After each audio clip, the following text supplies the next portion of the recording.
সবাই যখন মৃত্যুটাকে ভীষণ ভয় পায়, আমি তখন হাসতে হাসতে আল্লাহর কাছে ভীষণ সন্তুষ্টি নিয়ে পৌঁছতে চাই যে আমি একটা ন্যূনতম ওই জীবনটা লিড করতে পারলাম, যে আমি একটা ইনসাফের হাসি নিয়ে আমি আমার আল্লাহর কাছে পৌঁছতে চাই। হায়াত মৌতের মালিক আল্লাহ, ন্যূনতম সিকিউরিটি নিয়ে চলাও হলো সুন্নাহ।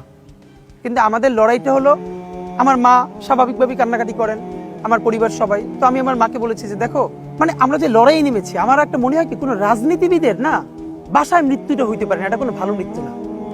যিনি রাজনীতি করেন, যিনি লড়াই করেন, যিনি বিপ্লবী, যিনি সংগ্রামী, তার মৃত্যুটা হবে একটা সংগ্রামের মধ্য দিয়ে, একটা রাজপথে, একটা গ্লোরির মৃত্যু। আমি তো ভীষণভাবে প্রত্যাশা করি, আমি ছোটবেলা থেকে এই স্বপ্নটা দেখি, অনেক জায়গায় বলেছি, যে একটা তুমুল মিছিল হচ্ছে অন্যায়ের বিরুদ্ধে, সেই মিছিলের সামনে আমি আছি, কোনো একটা বুলেট এসে আমার বুকটা হয়তো বিদ্ধ করে দিয়েছে, এবং সেই মিছিলে আমি হাসতে হাসতে আমি শহীদ হয়ে গেছি।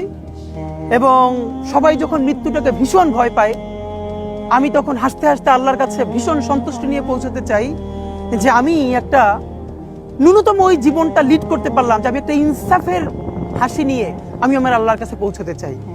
সুতরাং আগামী 50 বছর বাঁচলাম, কোনো ইম্প্যাক্ট তৈরি হলো না আমারে দিয়ে, দেশের জন্য, রাষ্ট্রের জন্য, উম্মার জন্য, জাতির জন্য।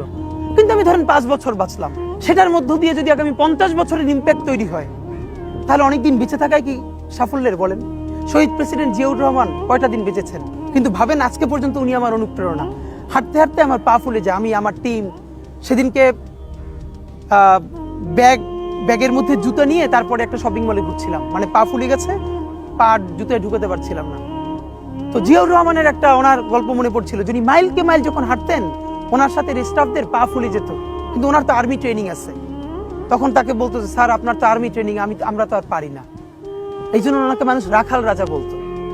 তা আমরাও সারা বাংলাদেশের 56,000 বর্গমাইলে হাঁটতে চাই, আমরা ইনসাফের চাষাবাদ করতে চাই, একটা স্বাধীন সার্বভৌমত্বের সততার বাংলাদেশ তৈরি করতে চাই। আল্লাহ যে কয়দিন হায়াতে রাখবেন এই লড়াইটা করব। যেদিন নিয়ে যাবেন, আমি স্বপ্ন দেখে যেতে চাই, আমি আমাদের এমন টিম, আমি আমার সন্তানকে রেখে যেতে চাই, আমার মৃত্যুর পরে যেন এই লড়াই বন্ধ না হয়, এই লড়াই যেন বাংলাদেশে কিয়ামত পর্যন্ত জারি।